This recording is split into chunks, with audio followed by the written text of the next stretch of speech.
Hi, I'm Richard Dennis, author of Fiume Restoral. While I work on the sequel to that novel, available sometime by the end of the year, I'd like to share with you another of the forgotten notables of the early 20th century.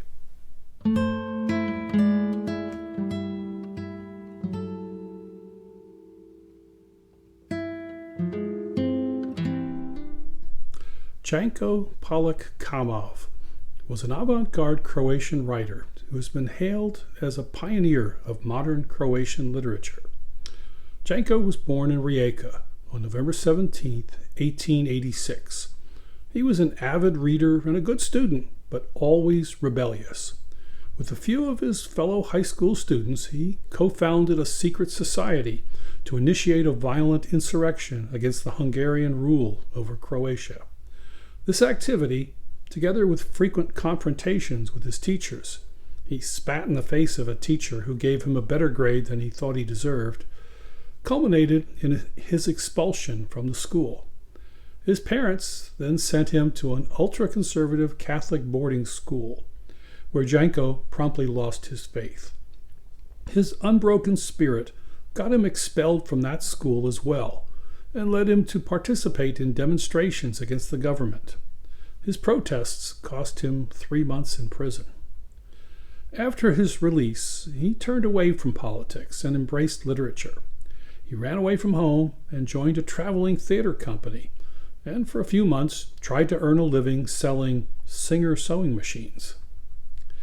In 1905, he settled down in Zagreb and began writing. He started with poems and moved on to plays, short stories, and a novel.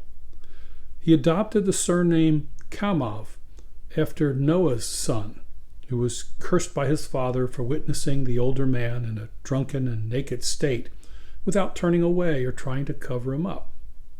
He published newspaper columns wherever he could and took to traveling around Europe, living for brief periods in Rome, Florence, Trieste, and Marseille. Kamov had difficulty getting his literary works published in his lifetime. So, with the financial help of his brother, he self-published 4 books. His health suffered. He moved to Barcelona in 1910 and joined the poets and painters who gathered at a local cafe, including Jean Moreau. His time in Barcelona was short. He died of influenza on August 8, 1910, and was buried in an unmarked grave. Much of his work, including the novel A Dried Mire, remained unpublished until nearly 50 years after he died. What was it about his literary work that caused it to be overlooked during his lifetime and only recognized so long after his death? To sum it up in a sentence, he broke away from traditional Croatian literature and anticipated much of the avant-garde that later swept over Europe. In his poetry, Kamov rejected the traditional ideals of artistic harmony and beauty and replaced them with anger, sarcasm, satire, despair, and eroticism. He used brutal naturalistic language, cursing and swearing, favoring the grotesque and the extreme over classical lyricism. His primary target was the bourgeois hypocrisy and injustice of the time.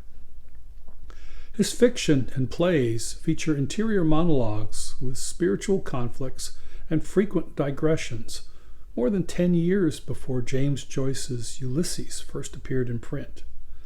Kamov's works have been called existentialist, surrealist, and even futurist.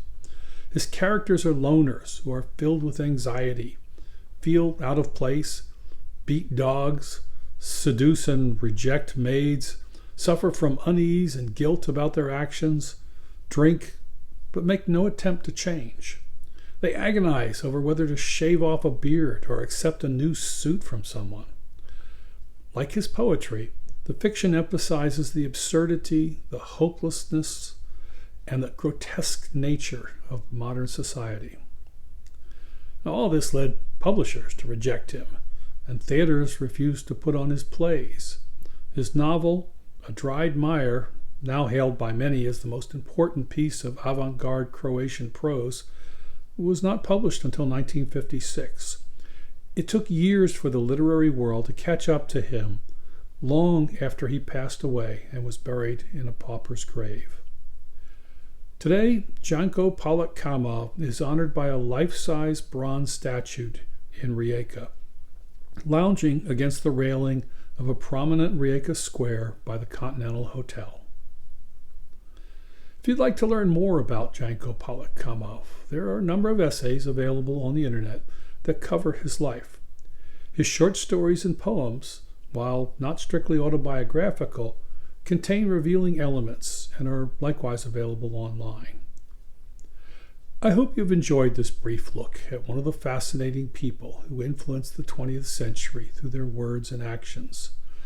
Join me again in a couple of weeks for another of the prominent men and women who deserve to be remembered. And please check out my novel, Fiume Restoral, available on Amazon and other fine retail sites.